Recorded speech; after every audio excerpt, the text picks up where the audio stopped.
আমি ক্লাস করছি।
আসসালামু আলাইকুম স্যার, শোনা যাচ্ছে না। ওয়ালাইকুম আসসালাম। আসসালামু আলাইকুম স্যার। আসসালামু আলাইকুম। ওয়ালাইকুম আসসালাম। আচ্ছা, তোমাদের এর আগে কি পড়াচ্ছিলাম? স্যার আমাদের ওই যে বিডি শর্মার বইয়ের ফার্স্ট অধ্যায়টা শেষ হইছে স্যার। বইয়ের বইয়ের স্যার স্যার ফার্স্ট অধ্যায় ডিফারেনশিয়াল ইকুয়েশনের প্রথম অধ্যায় মানে প্রথম অধ্যায়টা শেষ করছেন আর কি। জি স্যার, ইন্ট্রোডাকশন যেটা ছিল ওটা শেষ হইছে আর কি। সেপারেবল পড়াচ্ছিলাম না? জি স্যার, সেদিন একটুখানি একটু মানে শুরু করছিলেন, তারপরে শেষ হয়ে গেছিল ক্লাস। Separable equation পড়াচ্ছিলাম। আচ্ছা, তার আগে হয়েছে first order and first degree. জি sir. First order and first degree,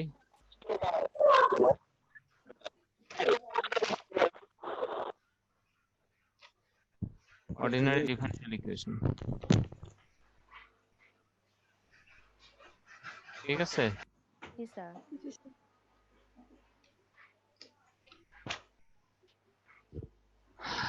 general form, general ফর্মটা কি বলো তো?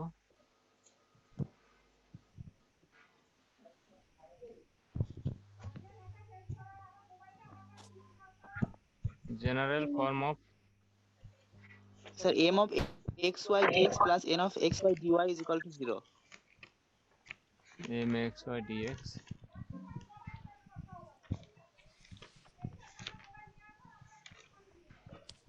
equal to 0, এটা তাই না? জি স্যার। জি স্যার। আচ্ছা, এখন এটা হলো first order first degree ordinary differential ইকুয়েশনের একটা জেনারেল ফর্ম, এটা তাই না? জি স্যার।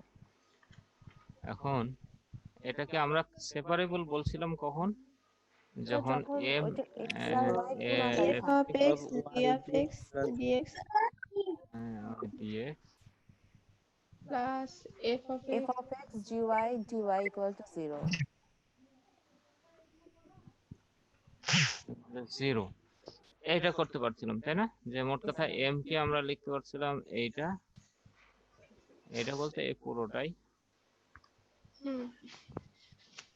জি স্যার। আর এই এন কে আমরা লিখতে পারছিলাম এই পুরোটা। ঠিক আছে, মোট কথা এখানে বোঝা যাচ্ছে যে এক্স গুলোকে আলাদা করা হয়েছে, এখানে ওয়াই গুলোকে আলাদা করা হয়েছে তাই না, গুণফল আকারে।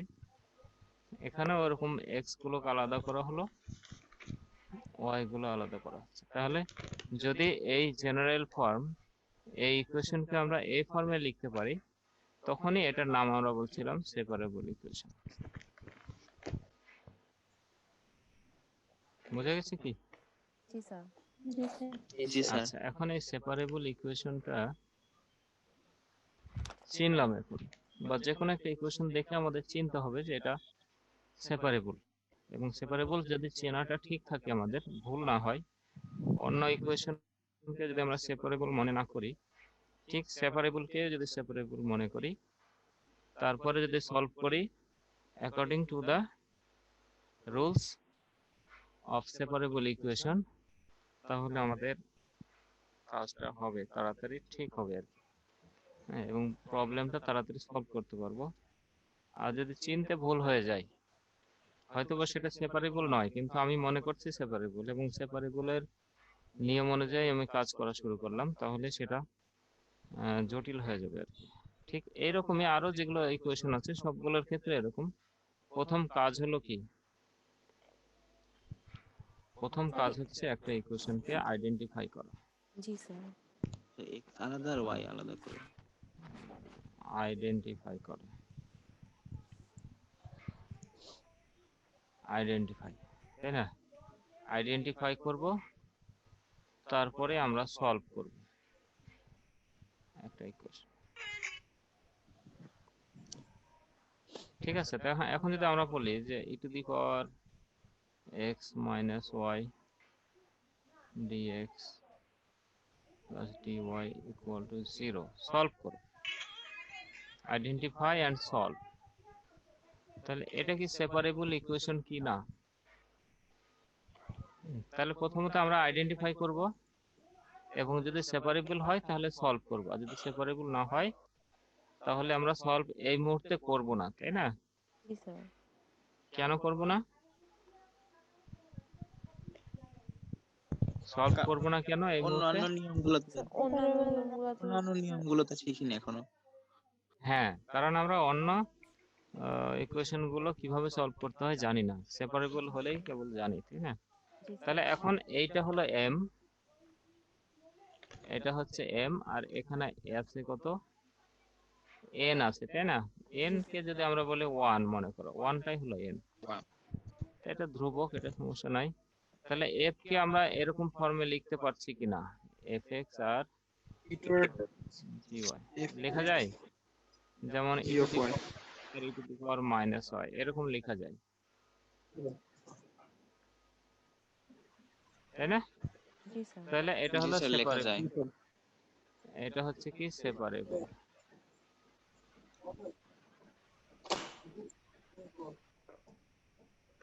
Separable equation. তাহলে এখন যেহেতু এটা সেপারেবল, তার মানে আমরা সলভ করতে পারবো, তাই না? তাহলে ইকুয়েশনটা ছিল কি? e two the power x, sir একটা কোশ্চেন ছিল। হ্যাঁ বলো। স্যার ওই যে এ পাশে তো এম অফ এক্স ওয়াই এটা তো গুণ আকারে আছে, কিন্তু ওই পাশেটা তো স্যার গুণ আকারে না। স্যার স্যার ডি ওয়াই এর আগে তো 1 আছে, তাহলে এটা সেপারেবল কি করে স্যার বুঝলাম না একটু। 1 তো ওইখানে কিছু নাই, x আর y তো আলাদা করার প্রয়োজন নাই সেখানে, তাই না? এখানে প্রয়োজন আছে, এখানে প্রয়োজন নাই, ওটা ওখানে x y মিক্সচার নেই, একসাথে নেই আর কি। স্যার যে কোনো এক পাশে না স্যার x যে y কোনো আলাদা এক করতে পাশে, পারলে জি স্যার, সেপারেবল হবে। জি স্যার ওটাই জিজ্ঞেস করছি, যে কোনো এক হ্যাঁ, পাশে আলাদা করতে, স্যার যে কোনো এক পাশে আলাদা করতে যে পারলে কি কোনো ওটা এক পাশে সেপারেবল? না, যে কোনো এক পাশে না, টোটালটাই আলাদা করতে হবে। কিন্তু যেহেতু এখানে আমাদের x y এর কোনো মিক্সচার নেই, একসাথে নেই, ও আচ্ছা স্যার, কনস্ট্যান্ট টার্ম আছে, আচ্ছা আচ্ছা হ্যাঁ, স্যার, সেখানে আলাদা করার প্রয়োজন হচ্ছে না।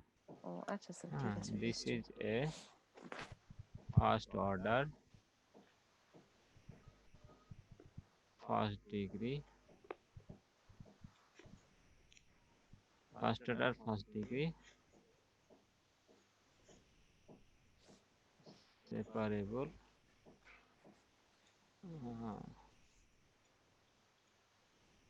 অর্ডিনারি ডিফারেনশিয়াল ইকুয়েশন, তাই না? এটা আইডেন্টিফাই হয়ে গেল, আমাদেরকে আইডেন্টিফাই করতে বলছিল প্রথমে, সে আইডেন্টিফাইড টুকু হলো এটা।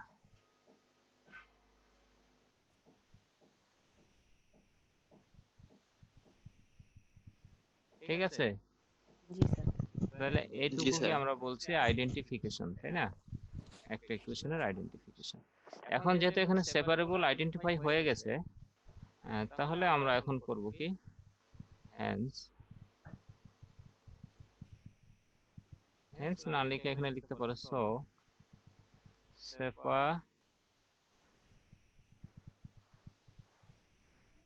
separating the variables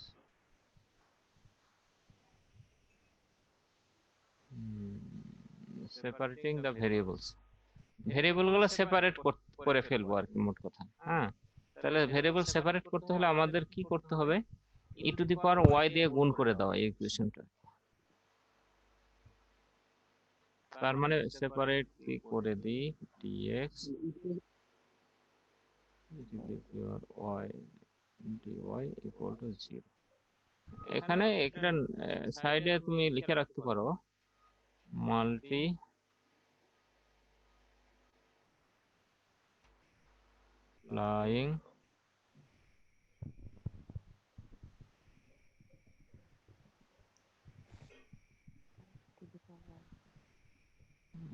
বাই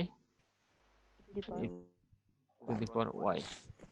ঠিক আছে, ই টু দি পাওয়ার ওয়াই দিয়ে যদি আমরা গুণ করি তাহলে এখানে একটা ই টু দি পাওয়ার ওয়াই চলে আসলো, আর এখানে যদি ই টু দি পাওয়ার ওয়াই দিয়ে গুণ করা হয় তাহলে কত হবে, মাইনাস ওয়ানের সাথে কাটাকাটি। তার মানে ওয়াইটা চলে যাচ্ছে তাই না, শুধু ই টু দি পাওয়ার এক্স থাকে। জি স্যার। বোঝা গেল কি? জি স্যার। আচ্ছা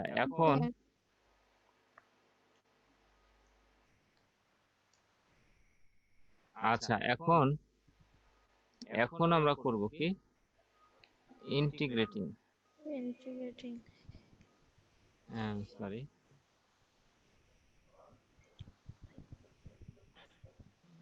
আচ্ছা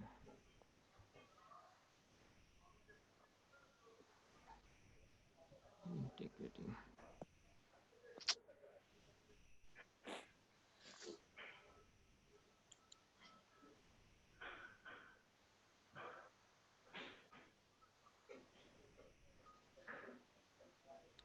এখানে যদি আমরা ইন্টিগ্রেশন করি e to the power x dx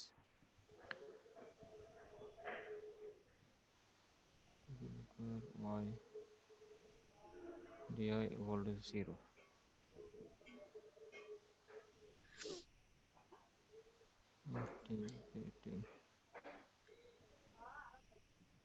তাহলে কত হবে, e to the power x plus e to the power plus y e to the power y equal to 0। Equal to একটা কনস্ট্যান্ট নিয়ে নিলাম। আর সেটা কি, কনস্ট্যান্ট। Constant sir. ইন্টিগ্রেশন করলে একটা কনস্ট্যান্ট চলে আসে তাই না, জি স্যার। হ্যাঁ, সেটা হলো হয় সি কি, সি এর নাম কি, এটা কি রকম কনস্ট্যান্ট, সি ইজ এ কি বলো,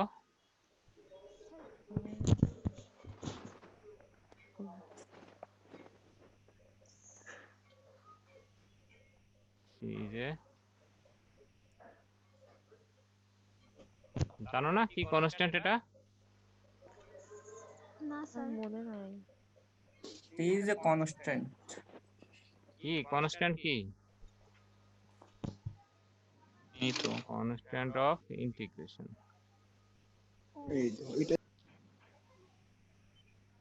সমাকলন ধ্রুবক। জি স্যার, সমাকলন ধ্রুবক। ঠিক আছে, তাহলে এটাই হচ্ছে আমাদের সলিউশন।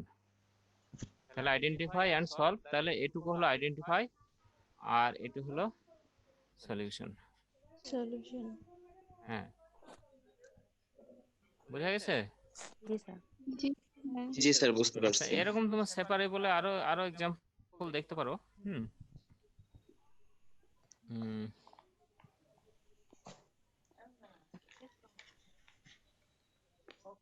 বই আছে না জি তোমাদের স্যার কাছে? আছে। জি স্যার বই আছে। বই বের করে দেখো আরো কি কি এক্সাম্পল আছে।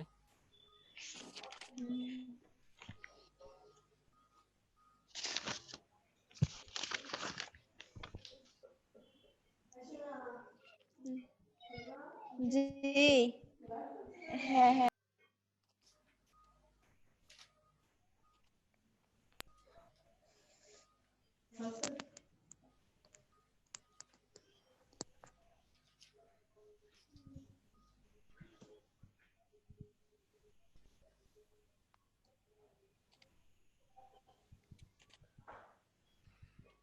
আচ্ছা, আরেকটা এক্সাম্পল দেখো।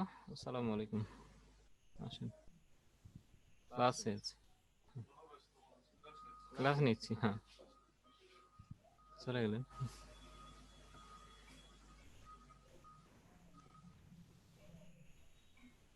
আইডেন্টিফাই থাকবে সব সময়। হ্যাঁ, আইডেন্টিফাই তোমরাই করবা এখন।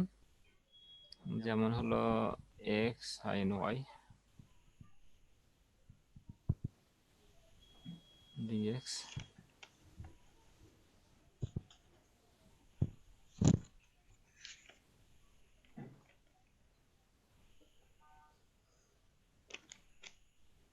জিরো।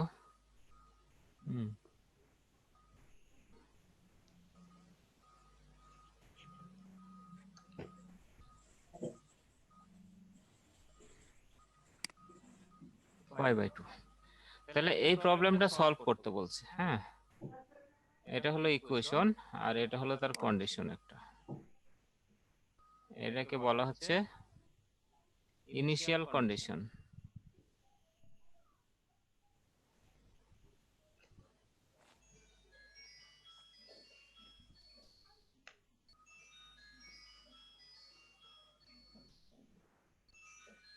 ঠিক আছে, জি স্যার। প্রবলেম আছে তার সাথে ইনিশিয়াল কন্ডিশন আছে।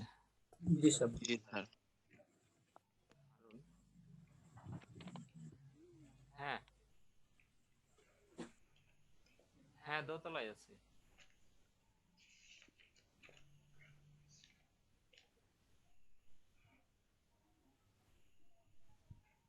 ও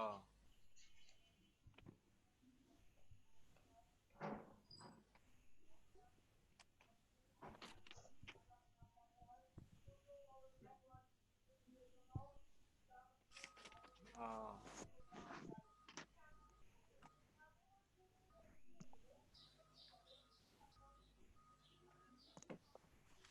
আচ্ছা আচ্ছা, ওই এতে গেছিলে নাকি?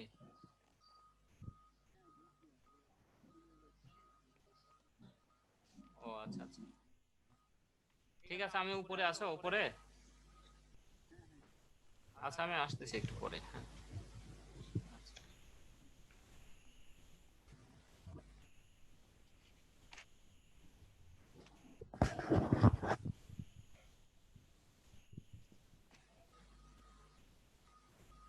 হ্যাঁ, হ্যালো, জি স্যার। শুনতে পাচ্ছ? জি স্যার। জি স্যার, শোনা যায়। জি আচ্ছা, স্যার, তাহলে শুনতে পাচ্ছি। এইটার নাম হলো কি ইনিশিয়াল কন্ডিশন। হ্যাঁ, এই যে এখানে যে একটা এটা তো আমাদের আগে যে এটা না থাকলেও এটা সলভ করা যায়। ইনিশিয়াল কন্ডিশনের কাজ হলো, এর আগের ইকুয়েশন সলভ করতে গেলে আমাদের একটা কনস্ট্যান্ট ছিল, তাই না? সি ছিল না? জি স্যার। জি স্যার। ওই ওই ওই সি এখানে থাকবে না। এই ইনিশিয়াল কন্ডিশন যখন ইউজ করা হবে তখন ওই কনস্ট্যান্টের একটা মান বের হয়ে আসবে। হ্যাঁ, আর যদি ইনিশিয়াল কন্ডিশন না দেওয়া থাকে তাহলে ওই কনস্ট্যান্টের মান বের হবে না, ওই সি হিসেবেই থেকে যাবে। এই হলো পার্থক্য। জি স্যার। বুঝা গেছে? জি তাহলে স্যার। জি এখন স্যার। এই ইকুয়েশনটা সলভ করে দেখো। আগে আইডেন্টিফাই করো যে এটা সেপারেবল কি না। এটা সেপারেবল, এটা বোঝাই যাচ্ছে। এটা জি পুরোটা স্যার। আজকে যদি এম এম বলি জি তাহলে স্যার। এটা এফ এক্স, এটা এফ জি ওয়াই, জি স্যার। এটা এফ এক্স আর এটা হলো জি ওয়াই। হ্যাঁ, সেপারেট হয়ে আছে, সেপারেবল আর কি, সেপারেবল আকারেই আছে। আর নতুন করে কিছু এখানে দেখানোর প্রয়োজন নেই। তবে তাহলে এখানে আইডেন্টিফাই করতে গেলে কি হবে, ওই রকম করে লিখবা, তাই না? দিস ইজ যেভাবে লেখা হলো এর আগে। হ্যাঁ, তাহলে এটা সেপারেবল ইকুয়েশন। ফার্স্ট তাহলে ডিগ্রি ফার্স্ট অর্ডার সেপারেবল। আহ, তাহলে তারপরে আমরা লিখবো যে সেপারেটিং দা ভেরিয়েবলস। কিভাবে সেপারেট করা হলো সেটা ওইখানে আবার ব্র্যাকেট আমি বলেও দিয়েছিলাম যে e⁻y দ্বারা গুণ করে, তাই না? জি স্যার। ওইভাবেও করতে পারো, সেপারেটিং দা ভেরিয়েবলস এ কথা লিখতে পারো, অথবা ভালো করে বুঝে নাও। হ্যাঁ, তাহলে এই কথাগুলো যেন ভুল না হয়, তাহলে আমরা সেপারেটিং দা ভেরিয়েবলস এই কথাটাও লিখতে পারি। অথবা কি করতে পারি, এখানে কি দিয়ে গুণ করলে বা ভাগ করলে এখানে ভেরিয়েবল সেপারেট হবে? ভেরিয়েবল সেপারেট করতে চাচ্ছি, তাই না? তাহলে আমাদের টার্গেট কি? আমাদের টার্গেট হলো এখানকার এই টার্মটাকে আমরা এখানে নিয়ে যাব, আর এখানকার এই টার্মটা এখানে নিয়ে আসবো, তাই তো? জি স্যার। তাহলেই তো আমাদের ভেরিয়েবল গুলো সেপারেট হয়ে যাচ্ছে, মানে এক্স গুলো এক পাশে চলে গেল আর ওয়াই গুলো এক পাশে চলে গেল। এটাই কি নাকি অন্য কিছু? না স্যার, এভাবে অন্য করলে তো কিছু নাই, আলাদা এটাই। হয়ে যাচ্ছে। জি স্যার। হ্যাঁ, তাহলেই হবে। তাহলে এখন এটাকে কি দিয়ে, যদি কোনো কিছু একটা দিয়ে ভাগ করলে কিন্তু এটা হয়ে যায়। কি দিয়ে ভাগ করব? স্যার এই যে Sin y, x square sin y plus into one x into plus 1. Sine y, এটা দিয়ে এক্স ভাগ স্কোয়ার করলে plus one into sine y. Sin y দ্বারা ভাগ। জি স্যার। Sine y. তাহলে এটা দ্য ডিভাইডিং বাই এটা, তাই না? জি স্যার। Dividing dividing by. তাহলে আমি যখন এই কথাটা লিখবো তখন কিন্তু এটা আর লেখার প্রয়োজন হচ্ছে না, ঠিক আছে? আবার যদি আমি এই কথা লিখি তখন এটা লেখার প্রয়োজন হচ্ছে না, যে কোনো একটা লিখবা। কি আমার কথা বোঝা গেছে? সবাই বুঝছো? তাহলে separating the variables, separating the variables কথাটার অর্থই হলো আমি কি দিয়ে ভাগ করলাম না করলাম সেটা আমি জানি, এখানে আর লিখি নাই, জাস্ট আমি বলছি সেপারেটিং দ্য ভেরিয়েবলস। এটাও লিখতে পারি, অথবা তুমি এটাও লিখতে পারো, অথবা আমি অবলিক দিয়ে রাখছি, ঠিক আছে? তোমরা আবার দুইটাই লিখে দিও না। জি দুইটাই স্যার। লিখলে বুঝবে যে তুমি কিছুই বোঝো না, হয়তো বই থেকে মুখস্থ করছো বা কোনো খাতা থেকে বা নোট থেকে মুখস্থ করেছো। তাহলে ভেরিয়েবল সেপারেট যদি আমি করতে চাই তাহলে হচ্ছে কি হবে কি? x by x square plus 1 x square plus one dx dx plus plus tan y cot y that cos y by sine y dy. cot cot y. Y dy. একবারে কট ওয়াই। জি sir. ঠিক আছে। আচ্ছা, এখন আমরা এটাকে integration করে দেব। সাইডে লিখে দেবে যে integrating, separating the variables and integrating, একবারেও লিখে দিতে পারো এখানে। হ্যাঁ, separating the variables and integrating ওই কথা লিখতে পারো, অথবা এই জায়গায় ইন্টিগ্রেটিং কথাটা লিখে দিতে পারো, ইন্টিগ্রেটিং।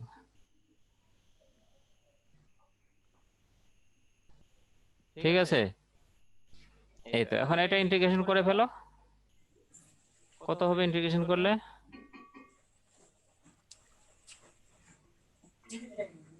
tan inverse x কত হবে? tan inverse x। Sir. tan inverse x কি করে হয়? উপরে যে একটা এক্স আছে। tan ইনভার্স x কিভাবে হয়? tan ইনভার্স x কিভাবে হয়?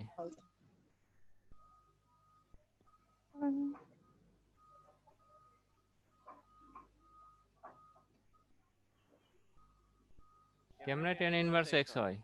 না স্যার, হবে না, tan inverse x হবে না। 1 by 1 sir plus tan x inverse x তো tan হবে না। inverse x তো। হ্যাঁ।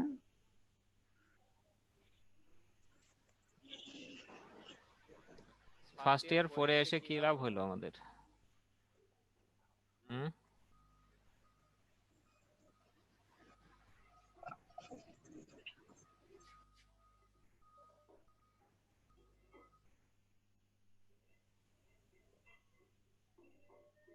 একটা সিম্পল ইন্টিগ্রেশনে যদি তোমাদের এত জটিলতা আসে তাহলে কি লাভ হলো ক্যালকুলাস পড়ে?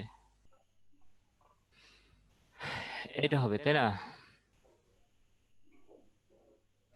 এই কাজটুকু তোমাদের, যার যত পারফরমেন্স ভালো এই ইন্টিগ্রেশন করা, সে তত ভালো করবে এখানে। মানে পুরোটাই ইন্টিগ্রেশনের উপর নির্ভর করতেছে এখানে। তোমার ইন্টিগ্রেটিং পাওয়ার কতটুকু, কেমন, সে তেমন ভালো করবে এখানে।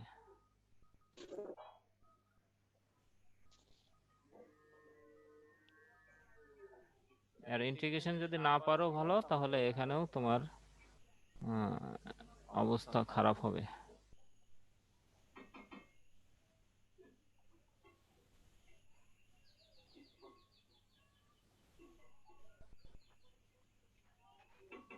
বোঝা গেছে কি? স্যার জি স্যার।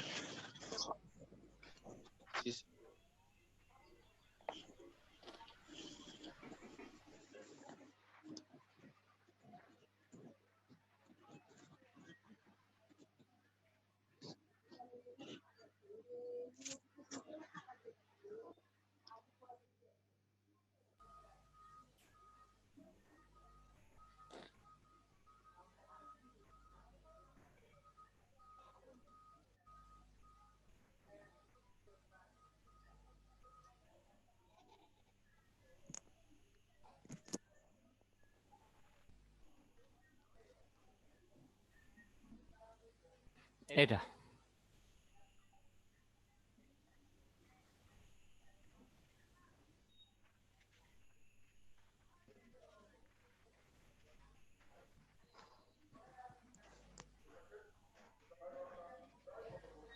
ঠিক আছে জি স্যার। নাকি কারো কোনো কোশ্চেন আছে? জি স্যার, বুঝতে পারছি। আচ্ছা, এখন একটা কন্ডিশন দেওয়া আছে y অফ 1 সমান π/2। এটার অর্থ হলো যে x ইকুয়াল টু 1 আর y ইকুয়াল টু π/2। বোঝা গেছে? এখানে যে কন্ডিশন লেখা আছে সেটার অর্থ হলো x ইকুয়াল টু 1, এটা হলো x এর মান আর এটা হলো y এর মান। যখন y of x equal to এটা, মানে x equal to 1, y equal to π/2, তাহলে এখানে x ইকুয়াল টু 1 যখন হবে তখন y ইকুয়াল টু π/2 হবে। ঠিক আছে? জি স্যার তাহলে x ইকুয়াল টু 1 প্লাস 1 মানে 1 স্কয়ার প্লাস 1 আর sin square π/2 equal to c, তাই না? জি স্যার যদি হয় তাহলে এখানে কত হলো? স্যার 2 আসতেছে c সমান সমান 1 2, 2 স্যার তাই না? জি স্যার c ইকুয়াল টু 2। এখন c ইকুয়াল টু 2 যদি তাহলে আমাদের সলিউশন কোনটা? এইটা এখানে, তাই না? এইটা। তাহলে সি এখানে এর জায়গাতে যেখানে শুধু 2 বসাই দিলেই c হবে। এর জায়গাতে 2 বসিয়ে দিলে হয়ে গেল। বুঝা গেছে? জি স্যার আচ্ছা, এখন যদি এই কাজটুকু করা না লাগতো, মানে এই কন্ডিশনটা দেয়া না থাকতো, তাহলে এখানেই আমাদের সমাধান হয়ে যেত, তাই না? তাহলে এটাকে বলতাম আমরা জেনারেল সলিউশন। স্যার এক্স এর মান 1 কি দেওয়া আছে নাকি? এক্স ওয়াই এর এর মান মান 1, এই যে এই কন্ডিশনের অর্থই হলো এটা হলো এক্স এর মান ও আর এটা আচ্ছা হলো জি ওয়াই স্যার। এর মান। জি হ্যাঁ, স্যার। তাহলে এখন যদি আমাদের এই কাজটা করা না লাগতো, এই যে এইটুকু, তাহলে এখানে সি দিয়ে শেষ হয়ে যেত, তাই না? এটা যদি হইতো তাহলে এই সলিউশনের নাম হচ্ছে জেনারেল সলিউশন। মনে থাকবে? আর এখানে যখন আমরা এই 2 বসায় দিলাম, যখন এই যে 2 বসিয়ে দেওয়া হলো যখন, তাহলে তো আর এখানে সি থাকছে না। তাহলে এই সলিউশনটার নাম হলো পার্টিকুলার সলিউশন। বুঝা গেছে? জি জি স্যার। স্যার। আচ্ছা, জি স্যার, বুঝতে তাহলে পারছি। আজকে এই পর্যন্তই থাক। হ্যাঁ, তোমরা সেপারেবল ইকুয়েশনের যতগুলো এক্সাম্পল এখানে আছে সলভ করে দেওয়া আছে বা অনুশীলনীতে আছে, সব করবা। স্যার পার্টিকুলার ইকুয়েশন বললেন না সলিউশন বললেন? পার্টিকুলার সলিউশন বললাম, সলিউশন। জি স্যার। ঠিক আছে? তাহলে সেপারেবল ইকুয়েশন যতগুলো আছে উদাহরণ বা অনুশীলনী সবগুলোই তোমরা করো আজকে। আগামী দিন আমি আবার কারো কোনো প্রবলেম থাকলে সেখানে দেখাই দেবো। বিডি শর্মার বই থেকে স্যার। তোমরা এই রসের বই থেকে দেখবা। বিডি শর্মার আচ্ছা বই স্যার। হেল্প নিবে, ঠিক আছে? বিডি শর্মার বই হেল্প নিবে আর এই রসের বইটা পড়বা, মেইন বই এটা। স্যার, এই অধ্যায়টা কি রসের বই থেকেই করব? রসের বইতে যে এক্সারসাইজ গুলো আছে, উদাহরণ আছে, সেগুলো পড়বা। ঠিক আছে? আচ্ছা স্যার। স্যার কালকে কি ক্লাস নেবেন না নেক্সট কবে স্যার ক্লাস কালকে কি নেবেন? আছে? স্যার না বুধবার তো স্যার। স্যার। তোমাদের ক্লাস কি 2 দিন দিলাম না? সপ্তাহে 2 দিন। জি স্যার। আগে যেদিন ছিল সেটা তো আছেই, আর এখনকার আজকের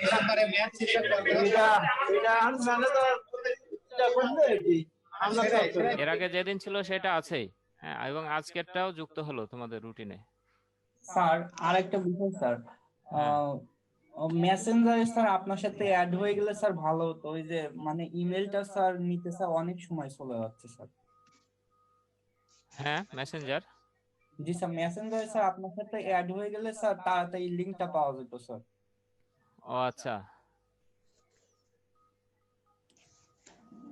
ঠিক আছে, অ্যাড করে নিব। আমি তো এই ফেসবুক ইউজ করি কম, তো ভিতরে ঢোকা হয় না, ওই জন্য দেখি অনেকেরই রিকোয়েস্ট আছে কিন্তু অ্যাকসেপ্ট করা হয় না, বা ইউজই করি কম ফেসবুক। ঠিক আছে, আমি দেখবো। তাহলে তোমরা রিকোয়েস্ট পাঠায় রাখো কেউ কেউ। জি স্যার ইনশাআল্লাহ। তোমরা সিআর 2 জন দিয়ে রাখো, আমি দিয়ে দেবো, রিকোয়েস্ট করবো। জি স্যার ইনশাআল্লাহ। ঠিক আছে। আসসালামু আলাইকুম স্যার।